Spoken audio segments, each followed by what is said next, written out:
Hey guys, what is going on? And welcome back to the Average Gamer Podcast. My name is Classic Evolved Jordan, and welcome back. I was gonna say what episode we're on, or yeah, I guess episode, but I have no clue. Actually, oh yeah, 14. We're on 14. Yeah, so welcome back, guys. It's been I think a week since the last podcast, so not bad. It's not like a month in place. Now I wasn't planning on doing the podcast, but some topics came up, and I was like, you know what? Let's talk. Let's talk a little bit.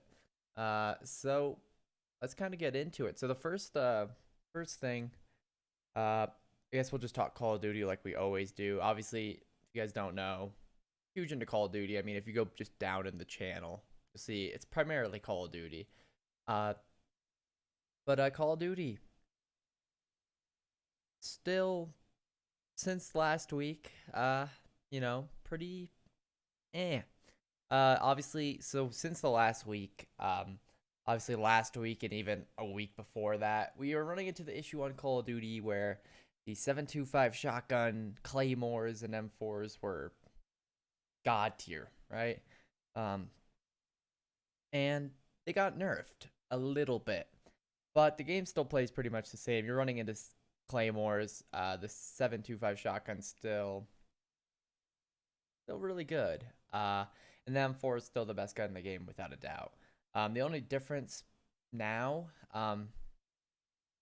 primarily, is that most the pros, when you watch competitive gameplay, don't run a sight on their M4.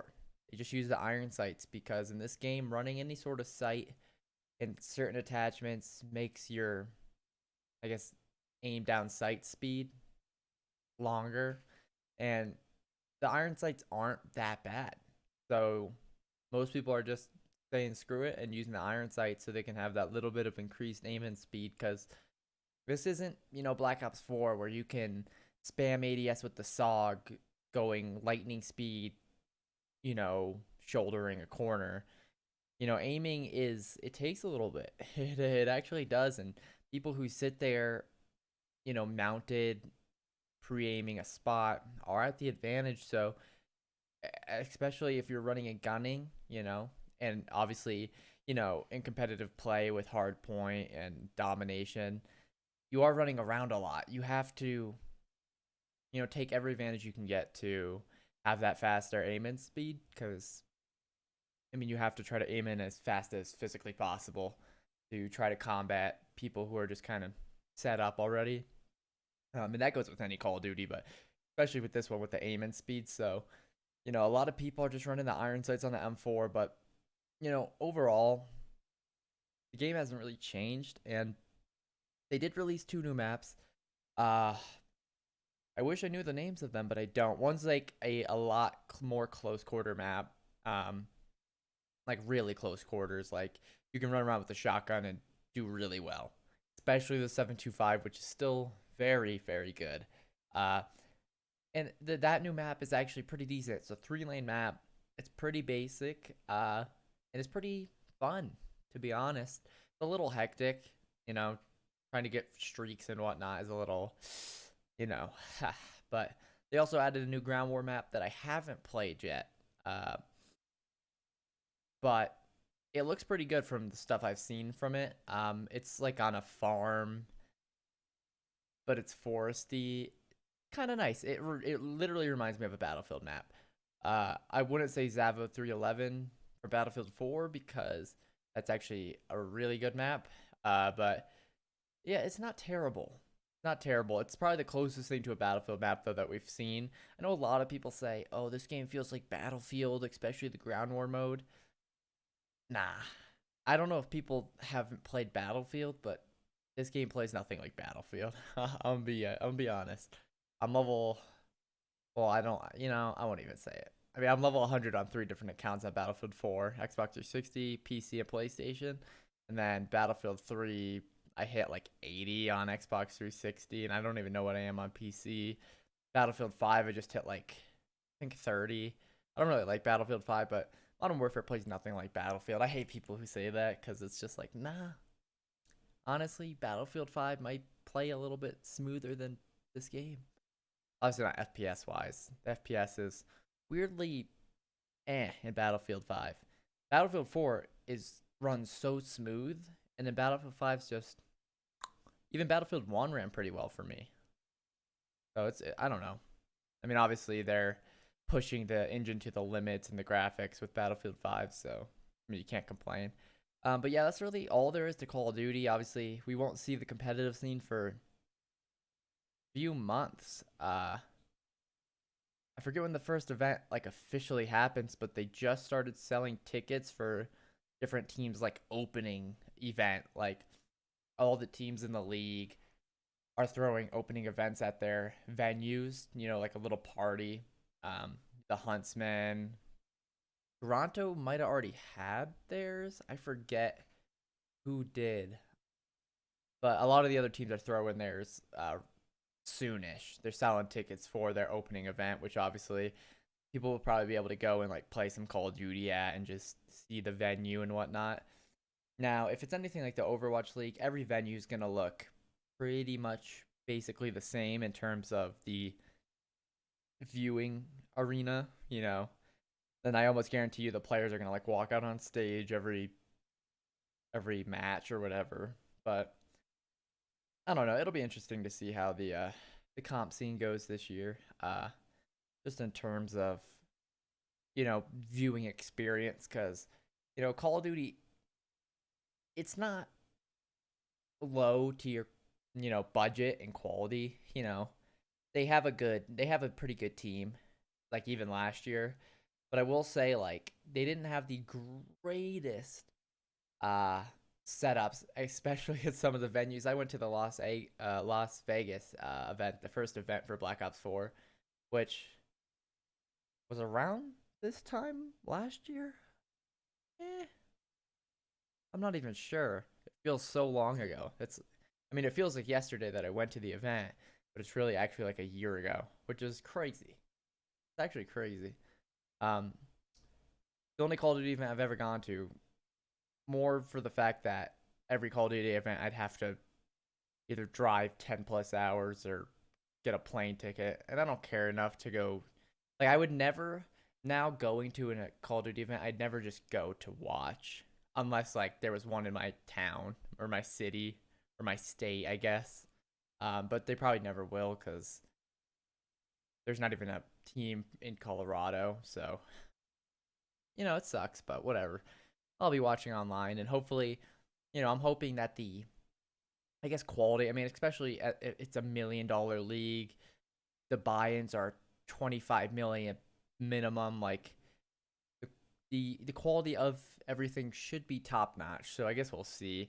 And obviously, the casting is probably gonna be the main boys from every Call of Duty we've ever had. So I guess we'll see.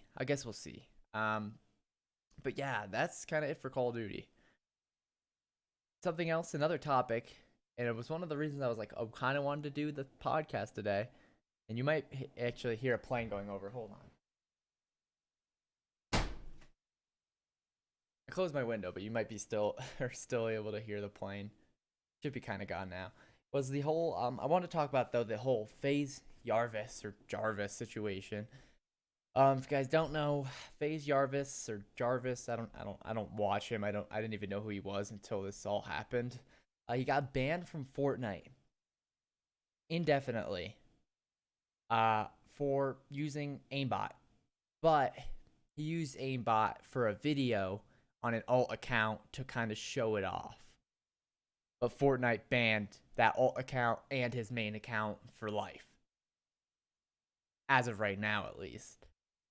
I've heard a lot of people talk on this, and I actually just saw a thing, a little snippet from Texas podcast, and you know, for me personally, using hacks, whether or not it's for content or it's just to show off the hacks, is a bannable offense. I mean, Fortnite has the right to ban you for life, first of all. and they hold a very high, I guess, standard for hacking. Like if they catch you hacking, you're banned for life. That's just how it is. Doesn't matter who you are. And I don't think just because you're a content creator and you have some clout behind your name and you're just doing it for a video makes it any different from anyone else. Because if they unban or they only give Faze Jarvis a few months to a year ban, the amount of uproar from other people who are banned for doing the same thing is going to be insane. And I guarantee you, all these other people who are banned are going to be like, oh, I was doing it for content too. I should only have gotten a year. So I don't see Fortnite coming back on their decision. I really don't. And should they? Like personally, I don't think they should.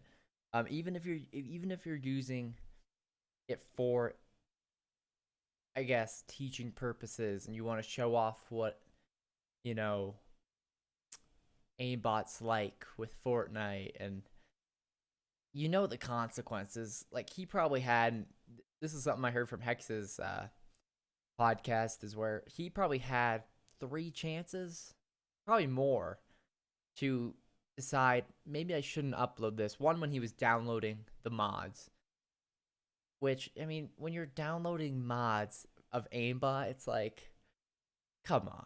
But then when he was editing it, or whoever was editing it, editing the video for that video where he was using the aimbots, and then when he went to upload it. So, and I know a lot of people are using the excuse, he's young, he should be given a second chance. I don't know if he's 18 or 17, but I think he might have be 17 or he's 18 now.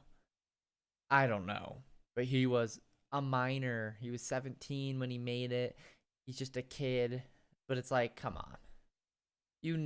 Good well enough not to use hacks and cheating in games. And I know a lot of people say it's only in pubs, but I mean, pubs for a lot of people mean a lot. Stats mean a lot. And if you die to an aimbot cheater hacker and it somewhat kind of put your, I guess, stats down, for some people that's a big deal. But, do I think he should have been banned? 100%. Should it be a lifetime? Well, if it's even 2 years, well, it's practically a lifetime because I doubt Fortnite survives another 2 years. Uh, I've heard that Fortnite, their latest update and everything, they haven't done anything big, the last couple updates, and they haven't really released patch notes because, again, there's nothing huge. They're just kind of fixing some things here and there, some bugs. They're not doing anything crazy, and I guess they don't have to anymore. But their game is probably losing players. They've probably lost a lot of players since like their peak around season, what? I think it was like season 5, 6 that they like peaked. Maybe like 5ish they peaked. I'm not sure where the peak players were.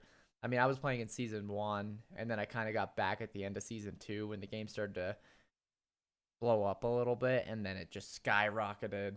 And I've always said this. I played Fortnite. It was a free-to-play beta game on PlayStation, and like every week I would always go and I check the free-to-play section of the PlayStation, store, and I happen to go in and I see there's a game called Fortnite Battle Royale.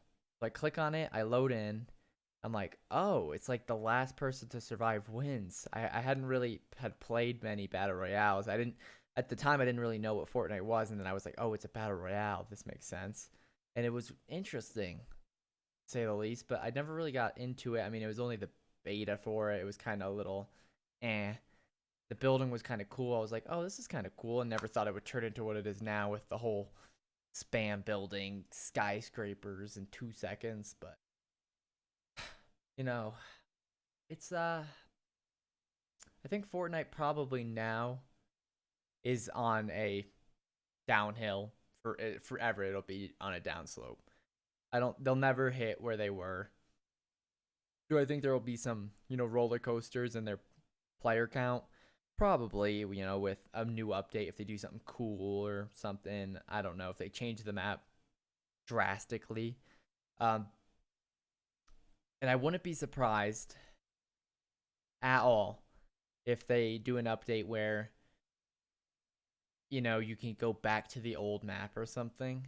Um, I wouldn't be surprised at all because the new map just isn't. I guess it's not the same, and I think a lot of people probably on the boat with me with their like I will probably never play Fortnite again. Last time I played it, I've played the new map, and it's like I guess it's kind of cool, but the last time I remember playing Fortnite was on the old map. And every time like when I hopped on Fortnite last, I think I played like 30 minutes of the new map, and that's all I've played of it. It just wasn't like just felt different, I guess. Uh, it's hard to explain, but I wouldn't be surprised if they do a whole update where you can choose what map you play on. I guess that might be a thing. I know it's split the community, but it's like I don't know. I don't know. But off of Fortnite, obviously I always say I'm playing Rocket League, Dead by Daylight, uh Battlefield 5 a little bit, I guess. Just having some fun, but I got back into The Isle, which if you don't know what The Isle is, it's like a dinosaur game. You play as a dinosaur.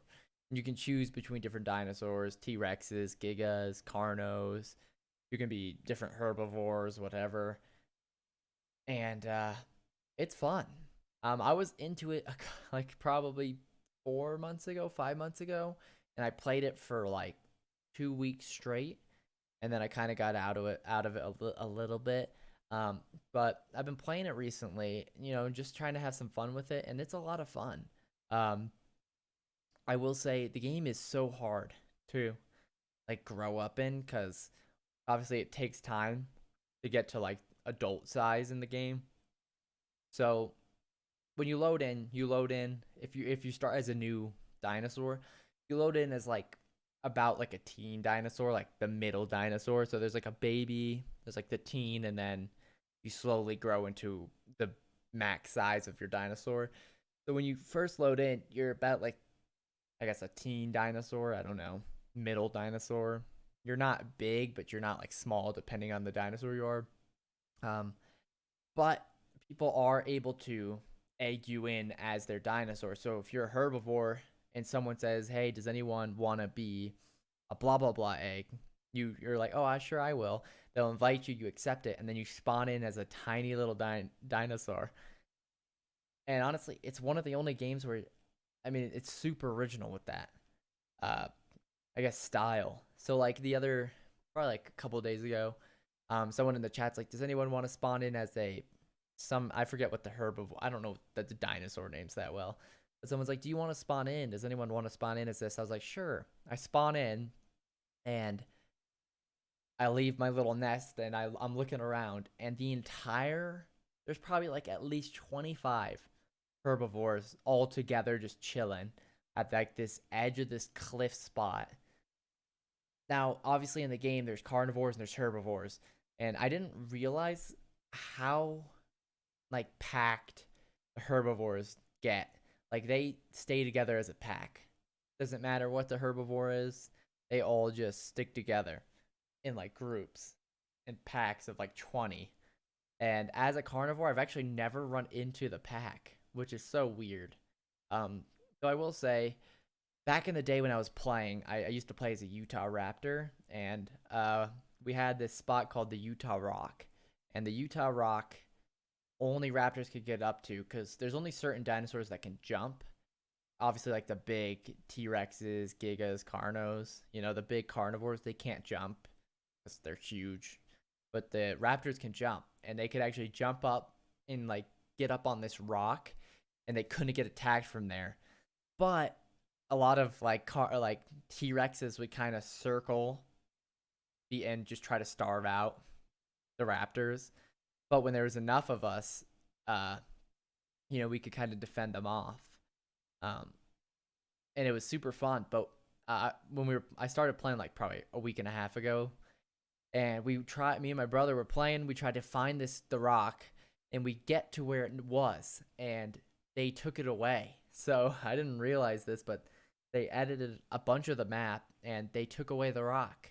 I was like, what? And now, like, where the rock was, they just kind of made the area into a forest. Because before it was kind of like a rock in the middle of this plains area, and there was like a forest nearby and whatnot, and like a river. But now it's just all forest. The rock's gone. I was like, wow, they took it away.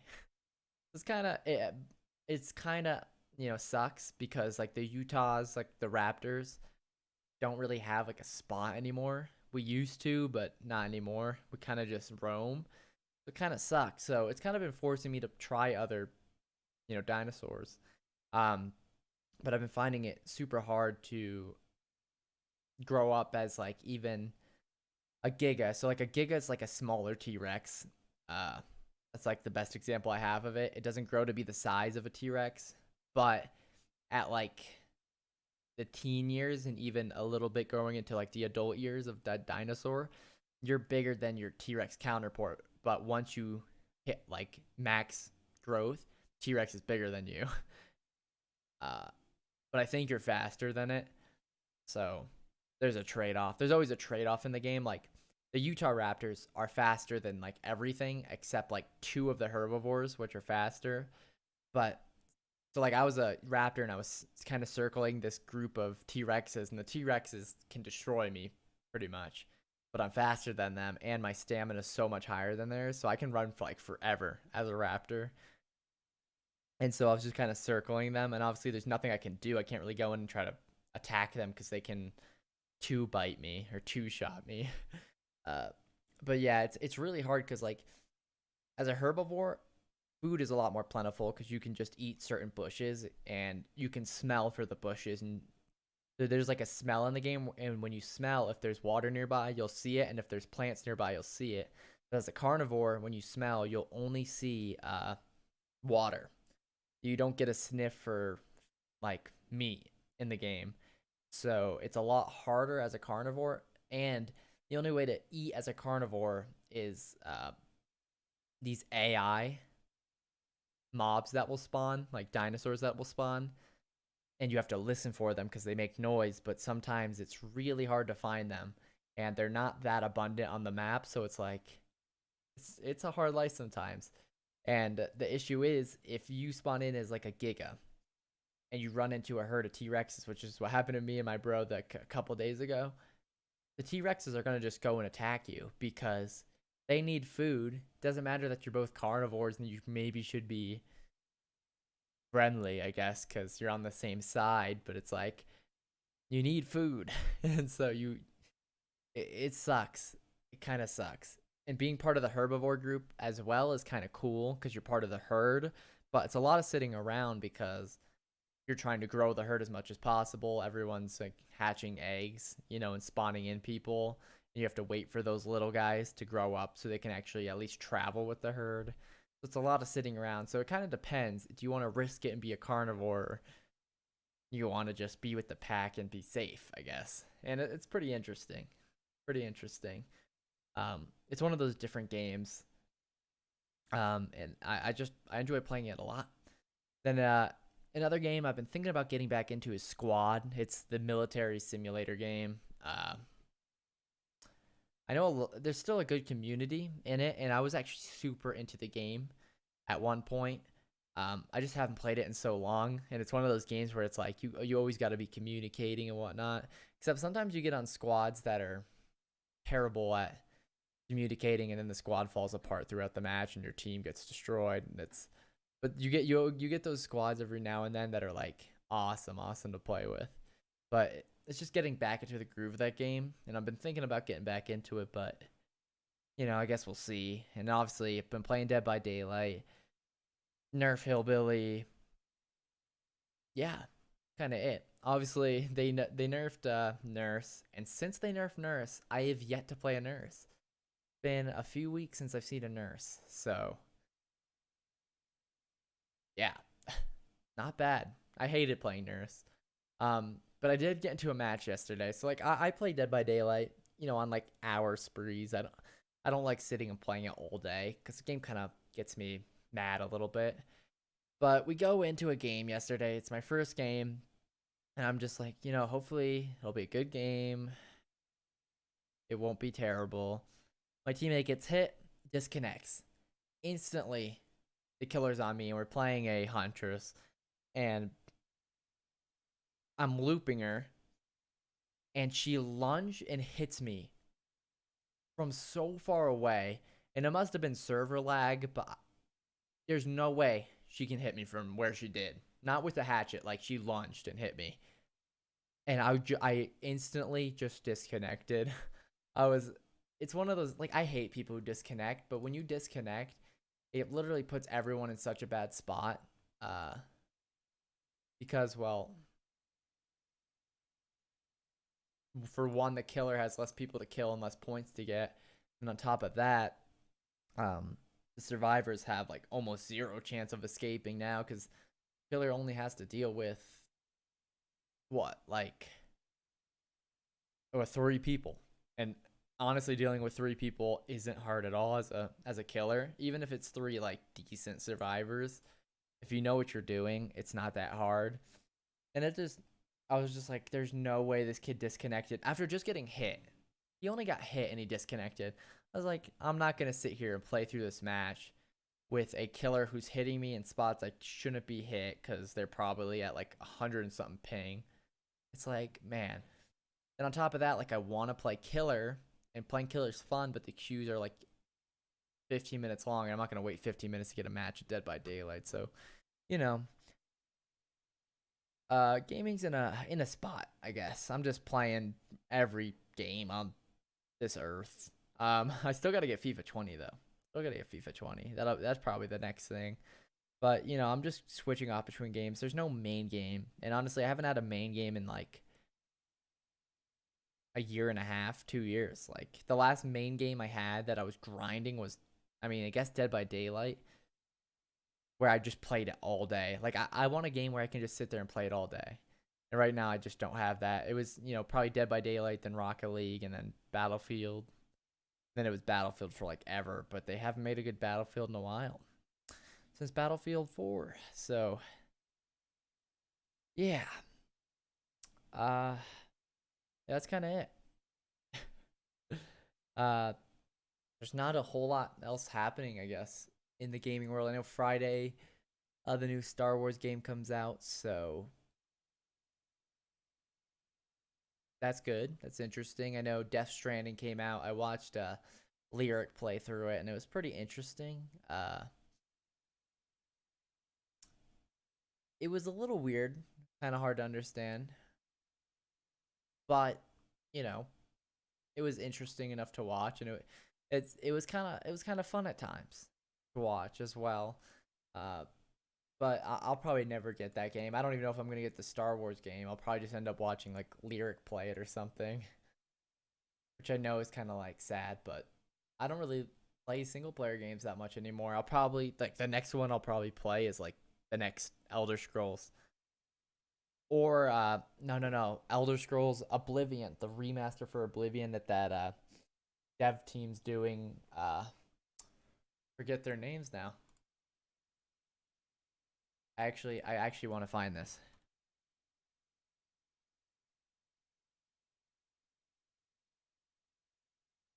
Sky Oblivion. It's called Sky Oblivion.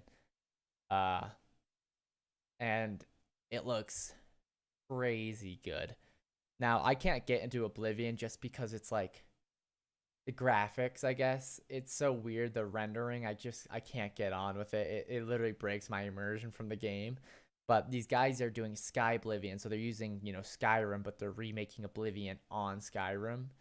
You know, the whole map, all the quests, everything. And I'll probably end up playing that. Almost guaranteed. Because I think Oblivion was such an interesting story and game. But, you know, graphically, I could never just, with the rendering, it hurt me. The immersion. But with the Skyrim graphics and rendering, you know, distance, it'll be top notch. I already know it will be. And we've already got a lot of glimpses at it. So it'll be really, really, really uh, cool to see how that turns around. And obviously, I don't think we really have a release date per se, but it's one of those games that I'm looking forward to. Outside of that, there's not many games I'm really looking forward to, which kind of sucks because you want there to be, but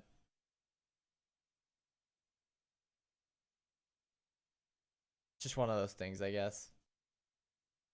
They but they're working hard on it, and I appreciate any dev team who's willing to work on a game that they won't make money off of, because obviously you can't make money off of remasters. Like you can, so like if you guys know Toontown rewritten is like Toontown's still alive. People still play Toontown if you know what Toontown is. Even Club Penguin, as well, and it's called like Club Penguin Remastered, or it's called Toontown Remastered, or not remastered. Uh, Toontown Rewritten, Club Penguin Rewritten. And people just kind of re-uploaded the files for the game and are hosting their servers. But you can't donate to them because the second they make money, they're legally liable and can get sued and get the game taken down. But if they don't make any money off of it, then they legally can't get the game taken down. So this guy Oblivion guys, they're not making any money. They're doing this all out of love, and it's really cool to see. And I'm hoping that the game turns out to be super dope. But yeah, outside of that, there's not many games to look forward to, which sucks. And honestly, this Call of Duty so far is a little eh. I really only hop on to play GBs if I do at all. So, gaming right now, as of last week as well, and probably the week before, it's an interesting state. It could be a lot better, and here's hoping that it gets better, but I guess we'll see over time. But that's everything to talk about today, guys. So, oh geez, hopefully you guys enjoyed the podcast, and I will see you guys, I guess, all in the next one.